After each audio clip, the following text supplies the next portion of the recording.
నమస్తే, welcome to వార్తలు విశ్లేషణలు. నేను అనిల్. ఈరోజు వార్తలు విశ్లేషణలో ఏ దినపత్రికల్లో ఏ అంశాలు హైలైట్ చేశారో ఒకసారి పరిశీలిద్దాం. ముందుగా ఈనాడు దినపత్రికను పరిశీలిద్దాం.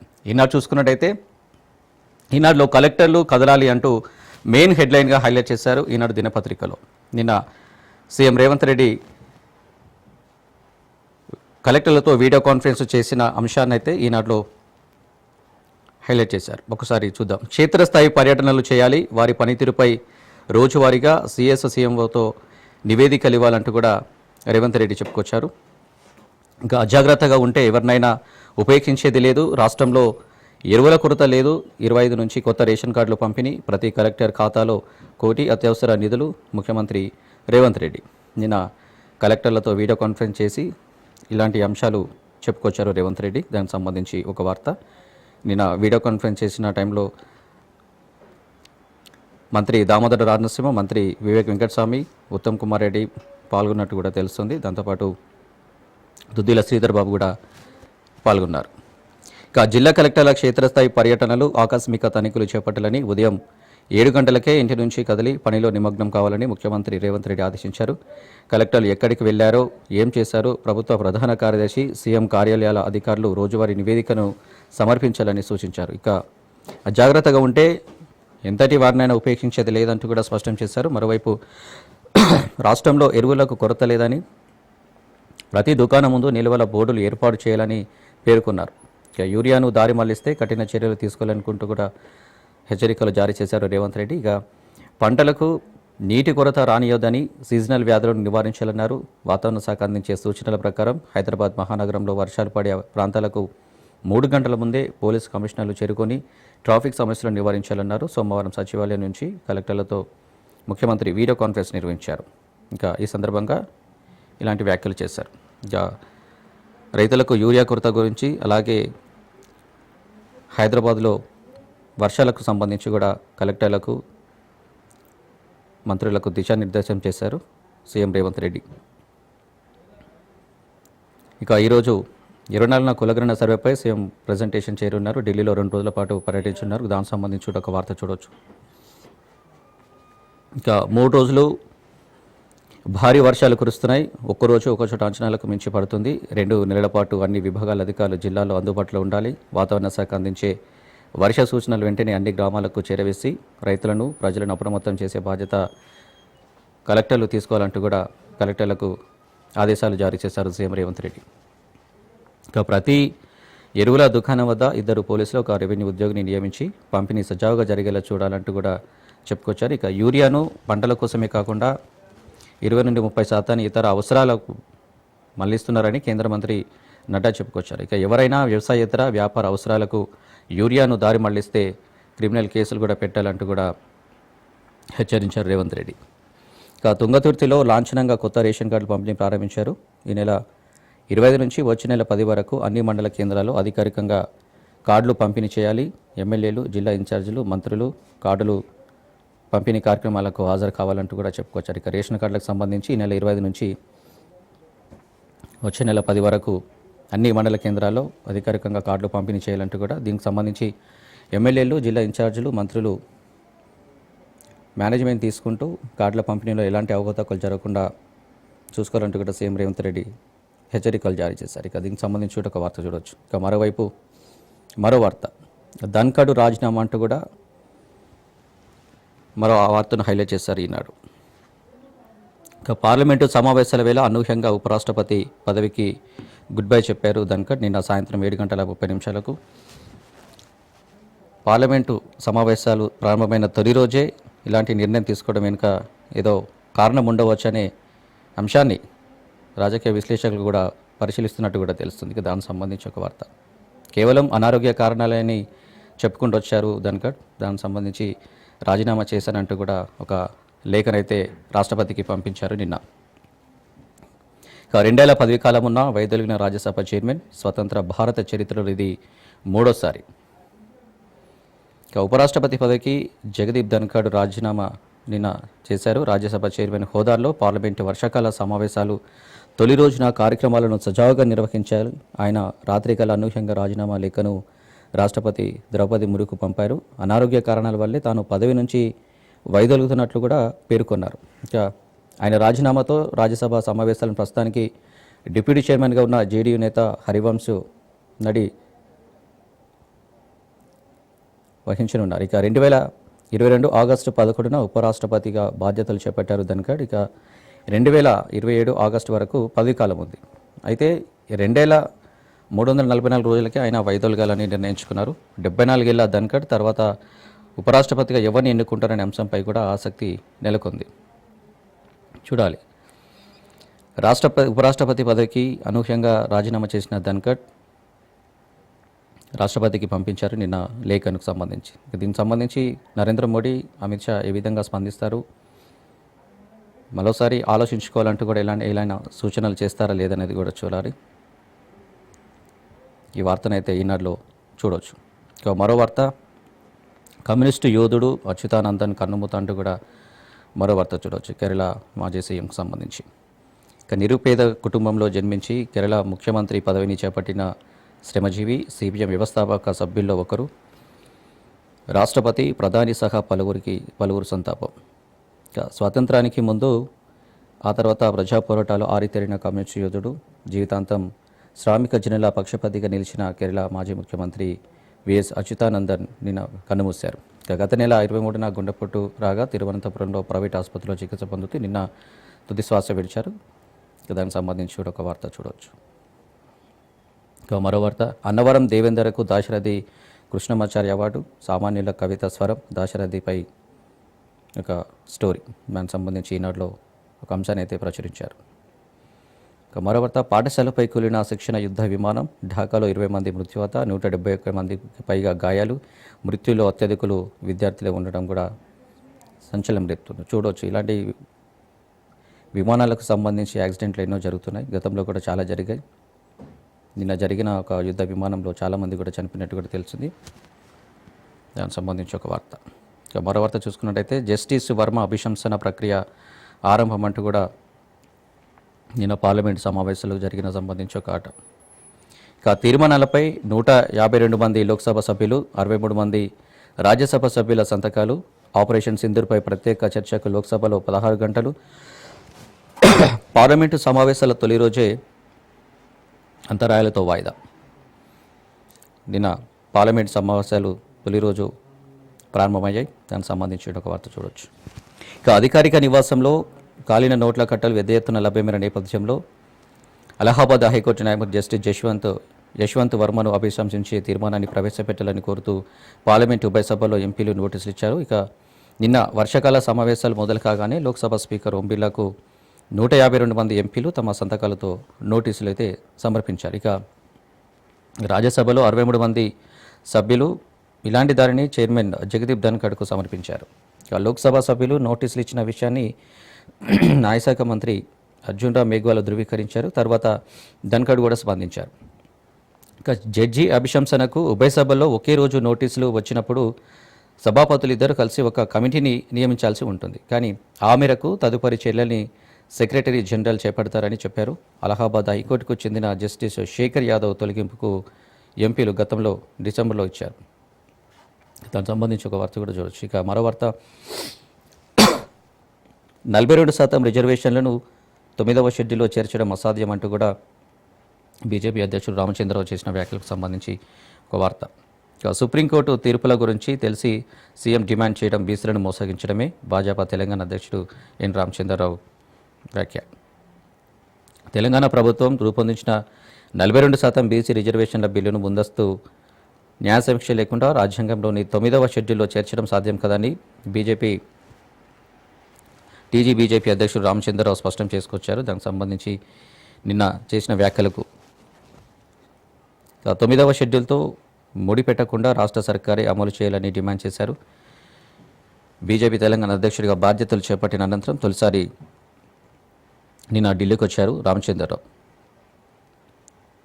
అక్కడ విలేకరులతో మాట్లాడిన అంశాలకు సంబంధించి ఈనాడు దినపత్రికలో చూడొచ్చు. మరోవైపు ఒక వార్త, డీజిల్లు కావాలంటే నివేదికలు ఇవ్వాల్సిందే అంటూ కూడా మేడిగడ్డ బ్యారేజ్కి సంబంధించి ఇంకో వార్త. కాళేశ్వరం సీఈకి సీడీఓ లేక మేడిగడ్డ బ్యారేజ్ 7వ బ్లాక్ పునరుద్ధరణలో రోజుకో మలుపు అంటూ కూడా ఒక అంశం అయితే చూడొచ్చు తెరపై. కాళేశ్వరం బ్యారేజ్ డిజైన్లను ఇవ్వాలంటే నేషనల్ డ్యామ్ సేఫ్టీ అథారిటీ సిఫార్సు మేరకు చేసిన పరీక్షల నివేదికలు ఫలితాలు అందజేయాలని సెంట్రల్ డిజైన్ ఆర్గనైజ్ స్పష్టం చేసింది. ఇక వాటిని ఎంత వీలైనంత త్వరగా పంపితే తదుపరి కార్యాచరణకు శ్రీకారం చుట్టగలమని పేర్కొంటూ ఇక సిడిఓ చీఫ్ ఇంజనీర్ తాజాగా కాళేశ్వరం చీఫ్ ఇంజనీర్కు లేఖ రాసిన అంశం. ఇక పరీక్షలు పూణేలోని centre water and power research station, ఢిల్లీలోని central soil and material research స్టేషన్కు పంపించారు. దానికి సంబంధించిన ఒక వార్త కూడా చూడొచ్చు. ఇక మరో వార్త, కుమ్రం భీం కన్సర్వేషన్ రిజర్వ్ నిలిపివేత అంటూ కూడా ఒక వార్త చూడొచ్చు. ఇక మరోవైపు కోతికి చెలగాటం పల్లెకు ప్రాణ సంకటం అంటూ కూడా ఒక వార్తను చూడొచ్చు. దానికి సంబంధించి ఒకటి. ఇక ఇవి ఈనాడులో ప్రచురించిన అంశాలకు సంబంధించి. ఇక మరోవైపు ఒక ఆంధ్రజ్యోతి దినపత్రికను చూసుకున్నట్టయితే ఆంధ్రజ్యోతి దినపత్రికలో ఏ అంశాలు హైలైట్ చేశారో ఒక్కసారి పరిశీలిద్దాం. సేమ్ నిన్న జగదీప్ ధన్కర్ రాజీనామా చేసిన అంశాన్ని ఆంధ్రజ్యోతి కూడా ప్రచురించింది. ఆ వార్తను కూడా హైలైట్ చేశారు ఆంధ్రజ్యోతిలో. ఇక పార్లమెంటు సమావేశాలు తొలి రోజే ఉపరాష్ట్రపతి సంచలన నిర్ణయం తీసుకున్నారు. అనారోగ్యం వల్లేనే అంటూ రాష్ట్రపతికి లేక 2 ఏళ్ల పదవి కాలం ఉండగానే విరమణ. ఇక అనారోగ్యం కాదు, రాజకీయ కారణాలే ధన్కర్ నిర్ణయంపై విశ్లేషకులు కూడా అంచనా వేసుకుంటూ వచ్చారు. ఇక సెప్టెంబర్ 19లోపు కొత్త ఉపరాష్ట్రపతి ఎన్నిక ఉంటుంది. అప్పటిదాకా డిప్యూటీ చైర్మన్కు బాధ్యతలు అప్పగిస్తారు. నిన్న రాజీనామా లేఖను రాష్ట్రపతికి అయితే పంపించారు ధన్కర్. దానికి సంబంధించి ఒక వార్త ఆంధ్రజ్యోతిలో కూడా చూడొచ్చు. కేవలం అనారోగ్య కారణాల రీత్యా వైద్య సలహాల మేరకు తన పదవికి రాజీనామా చేస్తున్నట్లు కూడా ఉపరాష్ట్రపతి జగదీప్ ధన్కర్ ఒక ప్రకటించారు. పార్లమెంటు సమావేశాల తొలి రోజే ఆయన ఈ మేరకు రాష్ట్రపతి ద్రౌపది ముర్ముకు లేఖ రాశారు. నిన్న సాయంత్రం 7:30 ప్రాంతంలో ఉపరాష్ట్రపతి స్వయంగా తన రాజీనామా నిర్ణయాన్ని ప్రకటించడం దేశ రాజకీయ వర్గాల్లో కూడా ఒక సంచలనం సృష్టించేందుకు కూడా చెప్పుకోవచ్చు. కేవలం నిన్న సాయంత్రం వరకు రాజ్యసభలో క్రియాశీలకంగా ఉన్న ఉపరాష్ట్రపతి ఆకస్మికంగా రాజీనామా చేసేందుకు అనారోగ్యమే కారణం కాకపోవచ్చని, దాని వెనుక ఏదో రాజకీయ కారణాలు ఉండవచ్చు అంటూ కూడా దేశ రాజధానిలో చర్చలు కూడా చక్కర్లు కొడుతున్నాయి. ఇక తాను రాష్ట్రపతికి రాజీనామా లేఖను సమర్పించానని జగదీప్ ధన్కర్ వెల్లడించారు. ఆరోగ్య సంరక్షణకు ప్రాధాన్యతనిచ్చేందుకే వైద్య సలహాలను అనుసరించి తాను ఈ నిర్ణయం తీసుకున్నట్టు కూడా చెప్పుకొచ్చారు. ఇక మరో వార్త చూసుకున్నట్టయితే 25 నుంచి రేషన్ కార్డులు అంటూ కూడా మరో వార్తను ఆంధ్రజ్యోతిలో చూడవచ్చు. 25 నుంచి ఆగస్టు 10 వరకు మండలాల వారీగా రేషన్ కార్డుల పంపిణీ. జిల్లాల ఇన్ఛార్జు మంత్రులు పాల్గొనాలి. మనకు రైతులే ముఖ్యం, వారికంటే ఎవరు ఎక్కువ కాదు. అన్నదాతలకు నష్టం జరిగే పని ఎవరు చేసినా ఉపేక్షించాం. ఎరువుల లభ్యతను ఎప్పటికప్పుడు రైతులకు తెలపాలి. కలెక్టర్లు ఉదయం 7 గంటలకే ఫీల్డ్లో ఉండాలి. ఏ రోజు ఏం చేశారనే వివరాలు కూడా ఎప్పటికప్పుడు అప్డేట్ ఇచ్చుకుంటూ నాకు పంపాలంటూ కూడా రేవంత్ రెడ్డి కలెక్టర్లకు, ఇన్ఛార్జీలకు ఆదేశాలు అయితే జారీ చేశారు. ఇక వాతావరణ వివరాలను కూడా ఎప్పటికప్పుడు ప్రజలకు తెలపాలి. కలెక్టర్లకు అత్యవసర ఖర్చుల కింద వారి ఖాతాలో 1 కోటి జమ చేసినట్టు కూడా రేవంత్ రెడ్డి చెప్పుకొచ్చారు. ఇక కలెక్టర్లతో వీడియో కాన్ఫరెన్స్లో నేను సీఎం రేవంత్ రెడ్డి చేసిన వ్యాఖ్యలకు సంబంధించి చూడొచ్చు. ఇక బీసీ రిజర్వేషన్లకు నమూనాగా తెలంగాణ, దేశవ్యాప్తంగా బీసీ రిజర్వేషన్లు పెంచాలంటూ ఉద్యమ కార్యాచరణకు సిద్ధమవుతున్న ఏఐసీసీ. ఇక 24న ఢిల్లీకి రేవంత్ రెడ్డి, రాహుల్ గాంధీతో ఖర్గేతో భేటీ. 2 రోజులు ఢిల్లీలో ఉండనున్నారు రేవంత్ రెడ్డి. దానికి సంబంధించి మోదీని కలిసేందుకు కూడా అపాయింట్మెంట్ తీసుకున్నారు. మరోవైపు రాహుల్ గాంధీని, ఖర్గేని కూడా కలిసే అవకాశాలు కూడా కనిపిస్తున్నాయి. ఇక బీసీ రిజర్వేషన్లకు సంబంధించి చర్చించేందుకు. ఇక రాష్ట్రంలో రేషన్ కార్డుల పంపిణీ కార్యక్రమాన్ని ఈ నెల 25 నుంచి ఆగస్టు 10 వరకు నిర్వహించినట్లు సీఎం రేవంత్ రెడ్డి నిన్న ప్రకటించిన విషయం తెలిసిందే. ఇక 15 రోజుల పాటు మండలాల వారీగా రేషన్ కార్డుల పంపిణీ చేపట్టాలని జిల్లాల కలెక్టర్లను నిన్న ఆదేశించారు. స్థానిక ఎమ్మెల్యేల ఆధ్వర్యంలో జరిగే కార్యక్రమాలకు జిల్లా ఇన్ఛార్జీలు, మంత్రులు కూడా తప్పనిసరిగా హాజరు కావాలంటూ కూడా చెప్పుకొచ్చారు. ఇక రేషన్ కార్డుల జారీ నిరంతర ప్రక్రియ అని, ప్రజలే ఎవరు ఆందోళన చెందాల్సిన అవసరం లేదంటూ కూడా ఇక భరోసానైతే చెప్పుకొచ్చారు రేవంత్ రెడ్డి. ప్రభుత్వానికి రైతులే ప్రాధాన్యమని, వారికంటే ఎవరు ఎక్కువ కాదంటూ కూడా స్పష్టం చేశారు. అన్నదాతలకు కష్టం నష్టం జరిగే పని ఎవరు చేసినా ఉపేక్షించలేదని హెచ్చరించారు. పంటల సాగుకు తగ్గట్టుగా ఎరువులను అందుబాటులోకి తీసుకురావాలని, ఎరువుల బాధ్యత వివరాలను జిల్లా ఇన్ఛార్జీలకు, కలెక్టర్లకు బాధ్యతను అప్పగించారు. ఇక జీనోమ్ వ్యాలీలో అడ్వాన్స్డ్ టెక్నాలజీ సెంటర్ అంటూ కూడా మరో వార్త చూడొచ్చు. లైఫ్ సైన్సెస్, ఫార్మా, బయోటెక్నాలజీలో ప్రత్యేక శిక్షణ, యువతకు ఉద్యోగ అవకాశాలు కల్పించడమే లక్ష్యం. ఏటీసీల ఏర్పాటు పనులను త్వరితగతిన పూర్తి చేయండి. గిగ్ వర్కర్లకు సంక్షేమ నిధి, ఆరోగ్య ప్రమాద ఇన్సూరెన్స్, కొత్త పాలసీ పకడ్బందీగా ఉండాలి అంటూ కూడా ముఖ్యమంత్రి రేవంత్ రెడ్డి చేసిన వ్యాఖ్యలు చూడొచ్చు టెక్నాలజీకి సంబంధించి జీనోమ్ వ్యాలీలో. ఇక టైగర్ రిజర్వ్పై వెనకడుగు, జీవో 49 తాత్కాలికంగా నిలిపివేసిన ప్రభుత్వం. చూడొచ్చు, నిన్న జీవో 49 రద్దు చేసినందుకు మంత్రి సీతక్క ఆదివాసీ నేతలైతే నిన్న రేవంత్ రెడ్డిని కలిసి శుభాకాంక్షలు తెలిపారు. దానికి సంబంధించి ధన్యవాదాలు తెలిపారు. ఇక మరో వార్త చూసుకున్నట్టయితే అన్ని హద్దులు దాటేస్తున్నారంటూ కూడా ఒక వార్త చూడొచ్చు ఆంధ్రజ్యోతిలో. ఇక రాజకీయ ప్రయోజనాల కోసమే ఈడీ దుర్వినియోగం, సుప్రీంకోర్టు. ఇక ముడా కేసులో కర్ణాటక సీఎం సిద్ధరామయ్య భార్య కూరట, క్లయింట్లకు సలహాలపై లాయర్లకు ఈడీ సమన్లు, సుప్రీం ఆగ్రహం. ఇక ఈడీ సూపర్ పోలీస్ కాదంటూ మద్రాసు హైకోర్టు ముట్టికాయ. ఇక బెట్టింగ్ యాప్ల కేసులో రాణా ప్రకాష్ రాజ్, విజయ్కు ఈడీ నోటీసులు ఇచ్చారు. ఇక రాజకీయ ప్రయోజనాల కోసం ఈడీని దుర్వినియోగం చేస్తున్నారని సుప్రీంకోర్టు తీవ్ర అసహనం వ్యక్తం చేసింది. ఈడీ అధికారులు అన్ని హద్దులు దాటేస్తున్నారంటూ కూడా వ్యాఖ్యానించింది ఇక సుప్రీంకోర్టు. ఇక రాజకీయాల్లో పావుగా మారొద్దని ఈడీకి హితవు పలికింది. రాజకీయ యుద్ధాలను ఎన్నికల వరకే పరిమితం కానివ్వండి, ఇందులో మిమ్మల్ని ఎందుకు వాడుకుంటున్నారంటూ కూడా ఈడీని ఉద్దేశించి సుప్రీంకోర్టు నిన్న చెప్పుకొచ్చిన వ్యాఖ్యలు. ప్రధాన న్యాయమూర్తి జస్టిస్ బిఆర్ గవై నేతృత్వంలో నిన్న ధర్మాసనం ప్రశ్నించిన విషయం అయితే ఆంధ్రజ్యోతిలో ఒకసారి చూడొచ్చు. ఇక రాజకీయాలకు కోర్టును వేదికగా మార్చొద్దంటూ కూడా హెచ్చరించింది. ఈడీ గురించి తాము ఇంతకంటే కఠినంగా మాట్లాడేలా ఉండలేమంటూ కూడా సుప్రీంకోర్టు ముట్టకాయ వేసింది ఈడీని. ఇక మరో వార్త చూసుకున్నట్టయితే భారత్పై చైనా కుయుక్తులంటూ కూడా ఒక వార్తను చూడవచ్చు. ఎలక్ట్రానిక్స్ రంగంలో అనధికార వాణిజ్య ఆంక్షలు, ముఖ్య పరికరాలు, మినరల్స్పై నియంత్రణలు, తమ ఇంజనీర్లు వెనక్కి రావాలంటూ ఆదేశాలు, ప్రపంచ తయారీ హబ్బుగా భారత్ ఆవిర్భావాన్ని దెబ్బతీయడమే లక్ష్యంగా, ప్రమాదంలో 2.75 లక్షల కోట్ల ఫోన్లు ఎగుమతి, ఐసీఏ ఆందోళన కేంద్రానికి లేఖ అంటూ కూడా చూడొచ్చు. ఇక ఎలా హామీ ఇచ్చారో ఇలా అమలు చేయనట్టు కూడా మరో వార్త కూడా చూడొచ్చు. ప్లేస్లో మరో దినపత్రిక సాక్షిని పరిశీలిద్దాం. సాక్షిలో ఏ అంశాలు హైలైట్ చేశారో ఒకసారి చూద్దాం. సేమ్ అన్ని దినపత్రికల లాగానే సాక్షులు కూడా ప్రచురించారు. కలెక్టర్లు కదలాలంటూ కూడా నిన్న రేవంత్ రెడ్డి కలెక్టర్లతో వీడియో కాన్ఫరెన్స్ చేసిన అంశాన్ని అయితే సాక్షి కూడా ప్రచురించింది.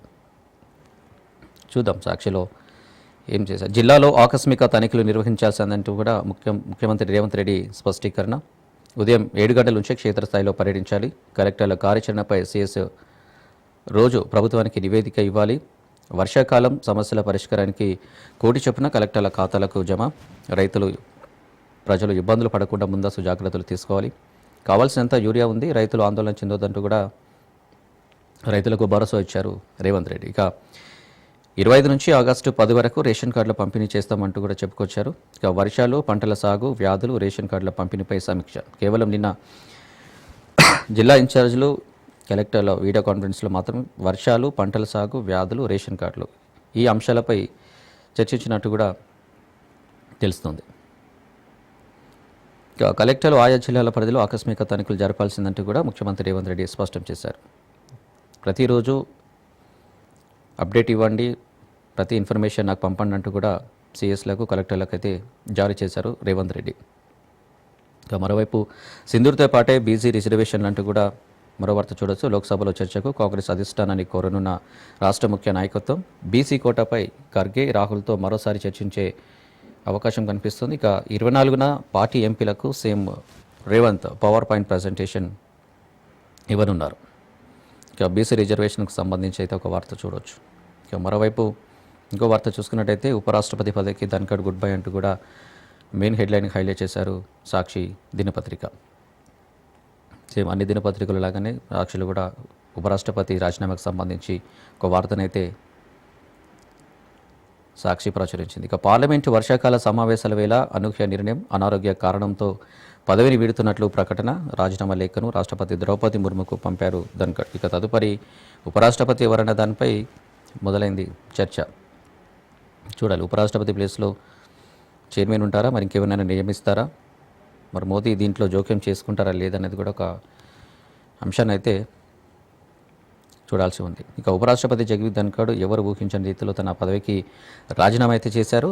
పార్లమెంటు వర్షాకాల సమావేశాలు నిన్న ప్రారంభమైన తొలి రోజే అనూహ్య నిర్ణయం తీసుకున్నారు. ఇక ప్రధాన విపక్ష పార్టీలు మొదలు సర్వోన్నత న్యాయస్థానం దాకా దాదాపు అందరిపై పదునైన విమర్శనస్థలు స్పందిస్తూ ప్రధాని మోదీ సారథ్యంలోని ఎన్డీఏ ప్రభుత్వానికి పూర్తిస్థాయి మద్దతునిస్తారన్న విమర్శలు ఎదుర్కొంటున్న ఉపరాష్ట్రపతి ధన్కర్ ఆకస్మిక నిర్ణయం ఇప్పుడు దేశ రాజకీయాల్లో సర్వత్రా చర్చనీయాంశమైందన్నట్టు కూడా అర్థమవుతుంది. ఇక ఆయన ఎందుకు రాజీనామా చేశారన్న చర్చ అయితే దేశ రాజకీయాల్లో మొదలైంది. అయితే అనారోగ్య కారణాలతో ఉపరాష్ట్రపతి పదవిని వీడుతున్నట్లు ఆయన నిన్న సాయంత్రం ఒక ప్రకటన అయితే విడుదల చేశారు. కానీ దీని వెనుక రాజకీయ కోణాలు ఏమున్నాయనే అంశాన్ని అయితే తెరపైకి ఇంకా రాలేదు. చూద్దాం ఏం జరుగుతుందో. ఒకవేళ ప్రధాని మోదీ అమిత్ షా జోక్యం చేసుకుంటే మిగతా విషయం అయితే బయటపడే అవకాశం అయితే కనిపిస్తుంది. ఇక మరో వార్త చూసుకుందాం. అన్నవరం దేవేందర్కు దాశరథి పురస్కారం అంటూ కూడా ఒక వార్త చూడొచ్చు. కవి కాలమిస్టు అన్నవరం దేవేందర్ను రాష్ట్ర ప్రభుత్వం దాశరథి కృష్ణమాచార్య పురస్కారానికి ఎంపిక చేసింది. ఇక దేవేందర్ సిద్దిపేట జిల్లా పోతారం గ్రామవాసాన్ని కూడా చూడొచ్చు. ఇక మరో వార్త, రాజకీయ యుద్ధాల్లో మిమ్మల్ని ఎందుకు వాడుతున్నారు అంటూ కూడా నిన్న సుప్రీంకోర్టు ఈడీని ప్రశ్నించింది. ఇక ఎన్ఫోర్స్మెంట్ డైరెక్టరేట్ దుర్వినియోగం అవుతుంది. కర్ణాటక సీఎం సిద్ధరామయ్య భార్యకు సమన్ల అంశంలో హైకోర్టు నిర్ణయాన్ని సమర్థించిన సుప్రీం హైకోర్టు తీర్పును సవాల్ చేసిన కేంద్రాన్ని తప్పుపట్టిన ధర్మాసనం. ఇక ఈడీ పిటిషన్ను కొట్టేసింది సుప్రీంకోర్టు. ఇక కర్ణాటకలో మైసూరు పట్టణాభివృద్ధి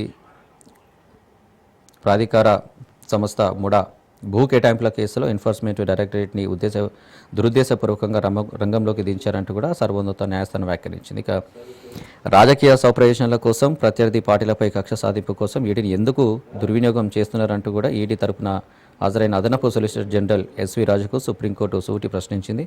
ఇక ముడా భూ కేటాయింపుల కేసులో కర్ణాటక ముఖ్యమంత్రి సీనియర్ కాంగ్రెస్ నాయకుడు సిద్ధరామయ్య భార్య బిఎం పార్వతికి వ్యతిరేకంగా ఈడీ గతంలో జారీ చేసిన సమయంలో కొట్టేస్తూ కూడా కర్ణాటకలోని హైకోర్టులోని ఏకసభ్య ధర్మాసనం ఇచ్చిన తీర్పును సుప్రీంకోర్టు ధర్మాసనం నిన్న సమర్థించింది. ఇక హైకోర్టు ఇచ్చిన తీర్పును సవాల్ చేస్తూ ఈడీ దాఖలు చేసిన స్పెషల్ లీవ్ పిటిషన్ కూడా నిన్న కొట్టేసింది. ఇక ఈ సందర్భంగా సుప్రీంకోర్టు ఒక ముట్టక అయితే వేసినట్టు కూడా పూర్తిగా అర్థమవుతుంది ఈడీకి సంబంధించి. ఇక మరో వార్త చూసుకున్నట్టయితే పెద్దసార్లే పారిశ్రామికవేత్తలు అంటూ కూడా ఒక వార్త చూడవచ్చు. ఇక సీఎంటీ పథకంలో అవకతవకలు జరుగుతున్నాయనే ఆరోపణలు కూడా ఒక వార్త చూడవచ్చు. ఇక మరో వార్త, కమ్యూనిస్టు దిగ్గజం విఎస్ కనుమూత అంటూ కూడా ఒక వార్త చూడవచ్చు సాక్షులు. ఇక 3 లక్షల పైన ర్యాంకు వచ్చిన కన్వీనర్ కోటాలో ఎంబీబీఎస్ సీట్ అంటూ కూడా ఒక వార్త చూడవచ్చు. ఇక తొలి రోజే దుమారం అంటూ కూడా మరో వార్త కూడా చూసుకోవచ్చు. నిన్న పార్లమెంటు సమావేశాలకు సంబంధించి ఇక పూడిక ఎల్లుగా తీయక అని చెప్పేసి అన్నట్టు ఇంకో వార్త కూడా సాక్షిలో చూడొచ్చు. ఇక ఈ అంశాలన్నీ సాక్షిలో ప్రచురించారు. ఇక మరో దినపత్రిక చూసుకున్నట్టయితే వెలుగు దినపత్రికలో ఏ అంశాలు హైలైట్ చేస్తారో ఒకసారి మళ్ళీ పరిశీలిద్దాం. సేమ్ అన్ని దినపత్రిక లాగానే ఈ వెలుగు దినపత్రిక కూడా ఉపరాష్ట్రపతి ధన్కర్కి సంబంధించి సీఎం రేవంత్ రెడ్డి వీడియో కాన్ఫరెన్స్కు సంబంధించి మెయిన్ హైలైట్ అయితే చేసింది వెలుగు దినపత్రిక. చూద్దాం. గీగ్ వర్కర్లకు ప్రత్యేక నిధి అంటూ కూడా ప్రత్యేక హెడ్లైన్గా వెలుగు దినపత్రికలో చూడొచ్చు. నిన్న కలెక్టర్ల వీడియో కాన్ఫరెన్స్లో రేవంత్ రెడ్డి చేసిన వ్యాఖ్యలకు సంబంధించి ఏ సూచన చేశారు, ఏ అంశాలు జారీ చేశారు, ఎలాంటి భవిష్యత్తులో ముందుకు వెళ్ళాలి, రేషన్ కార్డులకు సంబంధించి, యూరియా కొరతకు సంబంధించి, వర్షాలకు సంబంధించి కూడా దానికి సంబంధించి ఒక వార్తనైతే చూడొచ్చు. కలెక్టర్లు బీ అలర్ట్ అంటూ కూడా ఒక వార్త చూడవచ్చు. నిన్న సెక్రటరియట్లో వీడియో కాన్ఫరెన్స్లో రేవంత్ రెడ్డి చేసిన వ్యాఖ్యలకు సంబంధించి ఇక వర్షాలు, సీజనల్ వ్యాధులపై అప్రమత్తంగా ఉండండి, ఏమాత్రం నిర్లక్ష్యంగా ఉన్నా ఆస్తి ప్రాణ నష్టం జరిగే ప్రమాదం ఉందంటూ కూడా సీఎం రేవంత్ రెడ్డి హెచ్చరికలు అయితే జారీ చేశారు. వాతావరణ శాఖ వర్షాలున్న నేపథ్యంలో ఇక ప్రభుత్వ ఆసుపత్రుల్లో డాక్టర్లు తప్పనిసరిగా డ్యూటీలో ఉండాలి, అధికారులు హాఫ్ డే ఫీల్డ్లో తిరగాలి, కలెక్టర్లు రోజు రిపోర్ట్ ఇవ్వాలంటూ కూడా ఒక సూచనలు అయితే జారీ చేశారు నిన్న రేవంత్ రెడ్డి. ఇక 25 నుంచి ప్రతి మండల కేంద్రంలో రేషన్ కార్డుల పంపిణీ. ఇక ఈ నెల 25 నుంచి వచ్చే నెల 10వ తేదీ వరకు అయితే రేషన్ కార్డుల పంపిణీ ఉంటుందంటూ కూడా ఒక సంతోషకరమైన వార్త ప్రజలకు అందించినట్టు కూడా రేవంత్ రెడ్డి చెప్పుకొచ్చారు. ఇక సరిపడా ఎరువులు ఉన్నా తప్పుడు ప్రచారం జరుగుతుంది, వ్యవసాయేతర అవసరాలకు యూరియా మళ్లిస్తే చర్యలు తీసుకోండి, వీడియో కాన్ఫరెన్స్లో ముఖ్యమంత్రి ఆదేశాలు. ఒకవేళ రైతులకు ఇలాంటి ఏమైనా ఇబ్బంది కలిగితే మాత్రం తప్పుడు ఆలోచన ఉంటే మాత్రం చర్యలు తీసుకోండి అంటూ కూడా రేవంత్ రెడ్డి జిల్లా ఇన్ఛార్జీలకు, కలెక్టర్లకు ఒక హెచ్చరికలు అయితే జారీ చేశారు. ఈ వార్త చూడవచ్చు. ఇక మరో వార్త, ఉపరాష్ట్రపతి ధన్ఖడ్ రాజీనామా అంటూ కూడా వెలుగులో దినపత్రికలో చూడొచ్చు. ఇక కేవలం అనారోగ్య కారణాల వల్ల ఈ నిర్ణయం తీసుకున్నట్లు కూడా నిన్న ప్రకటించారు ఉపరాష్ట్రపతి ధన్ఖడ్. ఇక రాష్ట్రపతికి రాజీనామా లేఖ వెంటనే ఆమోదించాలనుకుంటూ కూడా వినతి చేశారు. ఇక ఉపరాష్ట్రపతికి జగదీప్ ధన్ఖడ్ సోమవారం నిన్న రాత్రి రాజీనామా అయితే చేశారు. అనారోగ్య కారణాల వల్లే ఈ నిర్ణయం తీసుకున్నానంటూ కూడా ఆయన ప్రకటించేశారు. ఇక ఈ మేరకు రాష్ట్రపతి ద్రౌపది ముర్ము తన రాజీనామా లేఖను పంపారు. వెంటనే తన రాజీనామాను ఆమోదించాల్సిందిగా కోరారు. తన పదవీ కాలంలో తనకు అన్ని విధాల మద్దతుగా ఉన్నందుకు రాష్ట్రపతి ముర్ము, ప్రధాని మోదీ, కేంద్ర మంత్రి మండలి సభ్యులకు కృతజ్ఞతలు తెలియజేసినట్టు కూడా నిన్న ధన్ఖడ్ చెప్పుకొచ్చారు. చూడాలి మరి రాజీనామా లేఖను ఆమోదిస్తారా ముర్ము, లేదంటే మోదీ, అమిత్ షా జోక్యం చేసుకొని ఎలాంటి చర్యలు తీసుకుంటారు, భవిష్యత్తులో ఎలా ముందుకు వెళ్తారనేది కూడా వేచి చూడాల్సిన అంశం అయితే ఉందనుకోవచ్చు. ఇక మరో వార్త చూసుకున్నట్టయితే ఆపరేషన్ సింధూర్తో మన ఆర్మీ సత్తా చాటిందంటూ కూడా ప్రధాని నరేంద్ర మోదీ చేసిన వ్యాఖ్యలకు సంబంధించి వెలుగు దినపత్రికలో ఒకసారి అయితే చూడొచ్చు. ఇక దేశ ఐక్యతను ప్రపంచం మొత్తం చూసిందంటూ కూడా మోదీ చెప్పుకొచ్చారు. ఇక 22 నిమిషాల్లోనే టెర్రరిస్టు క్యాంపులను ధ్వంసం చేశాం, ప్రపంచం చూపంతా మేడ్ ఇన్ ఇండియా ఆయుధాల వైపే ఉందంటూ కూడా రేవంత్ రెడ్డి చేసిన వ్యాఖ్యలకు సంబంధించి నిన్న పార్లమెంటు సమావేశాల్లో మాట్లాడినట్టు చేసిన వ్యాఖ్యలకు వెలుగు దినపత్రికలో చూడొచ్చు. ఇక బెట్టింగ్ యాప్స్ కేసులో సెలబ్రిటీలకు ఈడీ సమ్మన్లు అంటూ కూడా మరో వార్త చూడొచ్చు. ఇక ముంబై రైలు పేలుళ్ల కేసులో 12 మంది నిర్దోషులంటూ కూడా బాంబే హైకోర్టు సంచలన తీర్పు ఇచ్చింది. ఇక దీనికి సంబంధించిన వెలుగు దినపత్రికలో ఇక చూడొచ్చు. ఇక కుమ్రాభీం కన్జర్వేషన్ రిజర్వ్ బ్రేక్ అంటూ కూడా మరో వార్త కూడా చూడొచ్చు. ఇక గోడకు కన్నం వేసి 8 కిలోల బంగారం చోరీ, ఒక వార్త కూడా వెలుగులో దినపత్రికలో చూడవచ్చు. నిన్న సూర్యాపేటలో జరిగిన చోరీకి సంబంధించి. ఇక స్కూల్పై కూలిన ఫైటర్ జెట్, పైలట్ సహా 20 మంది మృతి అంటూ కూడా ఒక వార్త చూడొచ్చు. ఇక ఈ వార్తలన్నీ వెలుగు దినపత్రికలో చూడొచ్చు.